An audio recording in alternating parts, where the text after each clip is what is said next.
গুনাহগার বান্দার জন্য এটা কবরে তার শাস্তি আছে। আল্লাহ তাআলা বলছেন ফামান যুহজিহা আনিন নারি ওয়া উদখিলাল জান্নাতা ফাকাদ ফাজ ওয়া মাল হায়াতুদ দুনিয়া ইল্লা মাতাউল গুরুর। সফলতা কিভাবে, এগুলো থেকে বাঁচবেন কিভাবে? সফলতা হলো এইটাই, যাকে আগুন থেকে রক্ষা করা হলো এবং জান্নাতে প্রবেশ করানো হলো, সেই হলো সফল। এবং দেখেন আল্লাহ বলছে যে রক্ষা পেল না, যাকে রক্ষা করা হলো, যে প্রবেশ করলো না, যাকে প্রবেশ করানো হলো, সেই সফল। এটা আল্লাহর রহমত ছাড়া আপনি পাবেন না। তো এই জায়গায় আল্লাহ সুবহানাহু ওয়া তাআলা আমাদের জানাইছেন যে আল্লাহ মুমিনদেরকে সাহায্য করবেন। কি দিয়ে? মজবুত বাক্য দিয়ে। উলামায়ে কেরাম বলছে একটা বাক্য দিয়ে আল্লাহ সাহায্য করবেন, সেটা কি? আল্লাহ আযza ওয়া জাল্লা বলছেন ইউসাব্বিতুল লাযীনা আমানু বিল কাউলিস সাবিতি ফিল হায়াতিদ দুনিয়া ওয়া ফিল আখিরাহ।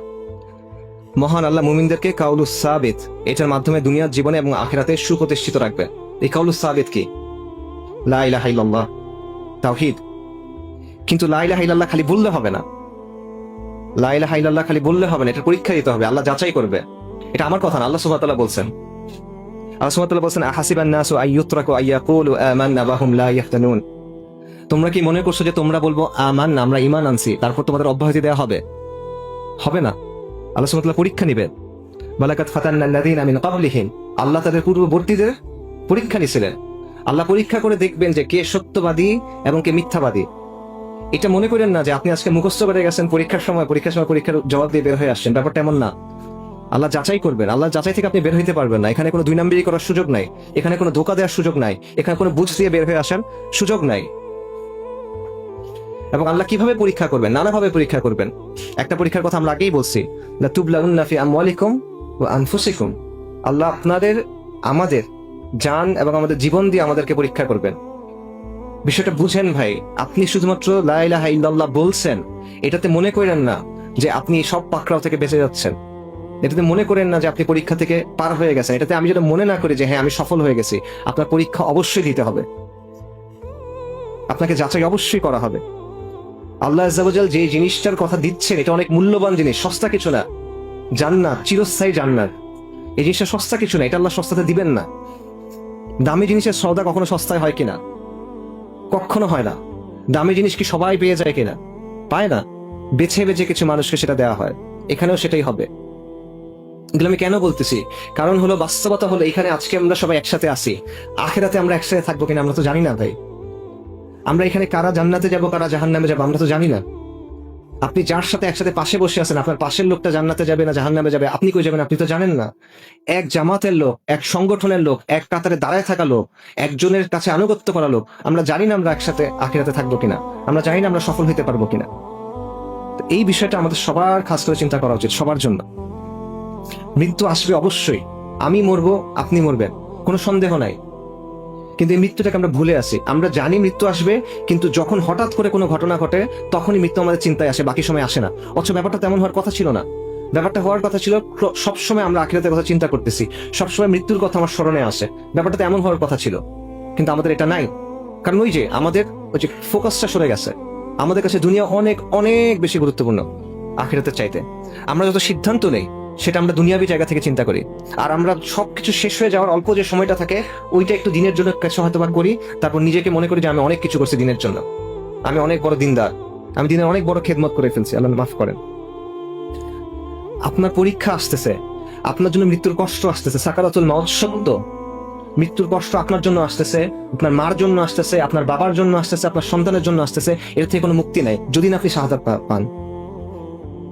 আপনার জন্য কবরের চাপ আসতেছে। কবরের চাপ এমন যে বলা হয় যে কাফেরের জন্য পাঁজর ভেঙে ঢুকে যাবে, রিবকেজ ভেঙে ঢুকে যাবে, এরকম চাপ কবরে। সাদ ইবনে মুআয রাদিয়াল্লাহু আনহু এই চাপ থেকে মুক্তি পান নাই। কবরের প্রশ্নোত্তর আসতেছে, এখান থেকে আপনি মুক্তি পাবেন না। ইয়াউমুল কিয়ামার যে ভয়াবহ অপেক্ষা, সেখান থেকে কারো মুক্তি নাই। সবার জন্য এটা আছে, আম্বিয়া কেরামের পর্যন্ত আছে এটা, আলাইহিস সালাতু ওয়াস সালাম। বিচারের দিনের যে ভয়াবহ অবস্থা, সেখান থেকে আমরা কেউ মুক্তি না, আমার সবার জন্য এটা আছে।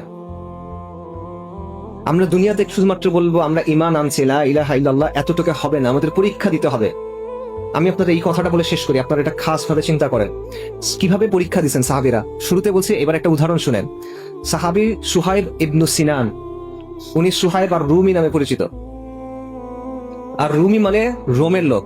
উনি আসলে রুমি না, উনি আরবের লোক, কিন্তু ছোটকালে উনি বন্দী হয়েছিলেন এবং ওনাকে রোমে নিয়ে যাওয়া হয়েছিল। সেখানে উনি বড় হন এবং তাদের ভাষা শিখেন, পরে পালায় আরবে চলে আসেন। এই কারণে তাকে বলা হতো আর রুমি। সুহাইব আর রুমি রাদিয়াল্লাহু আনহু, উনি যখন পালায় চলে আসছেন, ওনার কোনো সম্পদ ছিল না, কিন্তু এরপর উনি ব্যবসা করলেন, আল্লাহ ওনার ব্যবসায় বরকত দিলেন, অনেক ধন সম্পদের মালিক হলেন। এরপর আল্লাহ নবী যখন দাওয়াত নিয়ে আসছেন সাল্লাল্লাহু আলাইহি ওয়াসাল্লাম, তিনি ইসলামের দাওয়াত গ্রহণ করলেন এবং তিনি রাসূলুল্লাহ সাল্লাল্লাহু আলাইহি ওয়াসাল্লামের নির্দেশ অনুযায়ী হিজরত করতে বের হইলেন ওনার সব ধন সম্পদ নিয়ে। তিনি যখন ধন সম্পদ নিয়ে চলে যাচ্ছেন, কুরাইশ তাকে আটকাইছে।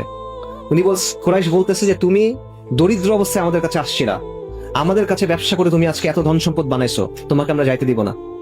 তিনি বলছেন, তোমরা যদি আমাকে যাইতে না দাও, আমার কাছে এই তীর আছে এবং তোমরা জানো আমি কত ভালো তীর ছুটতে পারি, আমি তোমাদের দিকে তীর ছুড়বো এবং তোমরা মারা যাবা, এবং তোমরা যদি আমার কাছে আসো, আমার কাছে ধারালো তরোয়ার আছে, আমি তোমার সাথে ফাইট করব। কুরাইশ ভয় পাইছে। তারপর কুরাইশ বলছে, ঠিক আছে তুমি যাও, তোমার সম্পদ রেখে যাও।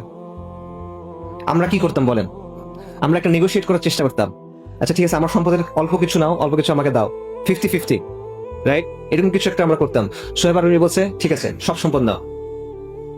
সব সম্পদ রেখে তিনি মদিনাতে চলে আসছেন। মদিনাতে তিনি যখন আসছেন, তখন রাসূলুল্লাহ সাল্লাল্লাহু আলাইহি ওয়াসাল্লাম বলছেন যে সুহাইব অনেক বড় ব্যবসা করে আসছে, সুহাইব অনেক সফল ব্যবসা করে আসছে।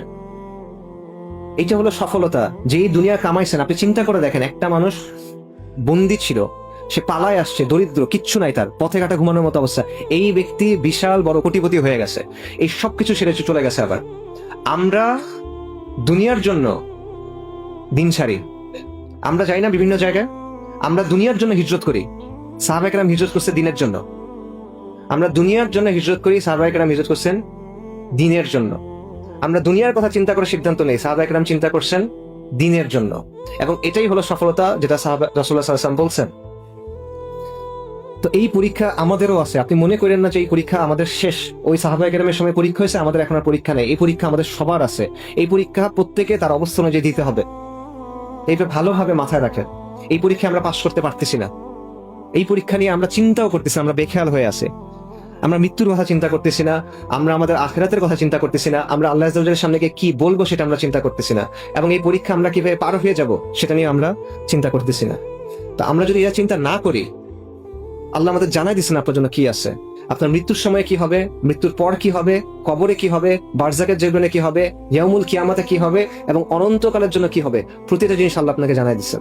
এরপরও যদি আপনি না করেন, আল্লাহর সামনে আপনার কোনো ওজন নাই, আল্লাহর সামনে আমার কোনো ওজন নাই, আমি আল্লাহকে আশ্রয় চাই। তো এই জন্য দুইটা জিনিস খাস ভাবে মাথায় রাখা, এটা বলে আমি শেষ করতেছি।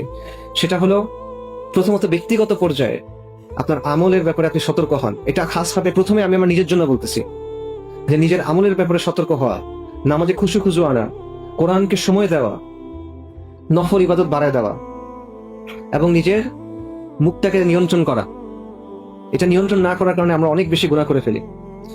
আর খাস ভাবে যে বিষয়টা আমাদের সবার চিন্তা করতে হবে, সেটা হলো দিন ইসলামের জন্য আমরা আপনি কি করলাম, দিন ইসলামের জন্য আমার আর আপনার কি অবদান। আজকে দুনিয়াতে কি হচ্ছে আপনি তো জানেন, গাজাতে কি হচ্ছে আপনি জানেন, আরাকানে কি হচ্ছে আপনি জানেন, কাশ্মীরে কি হচ্ছে আপনি জানেন, আসামে কি হচ্ছে আপনি জানেন, উইঘুর মুসলিমদের সাথে কি হচ্ছে আপনি জানেন। এই সবগুলা জিনিস আমাদের চোখের সামনে ঘটতেছে, আমরা কোনো কিছু করতে পারতেছি না। এই প্রশ্নের জবাব তো আমাদের দিতে হবে। আপনার এই দেশে আপনার দিনের সাথে কি হচ্ছে আপনি চিন্তা করেন।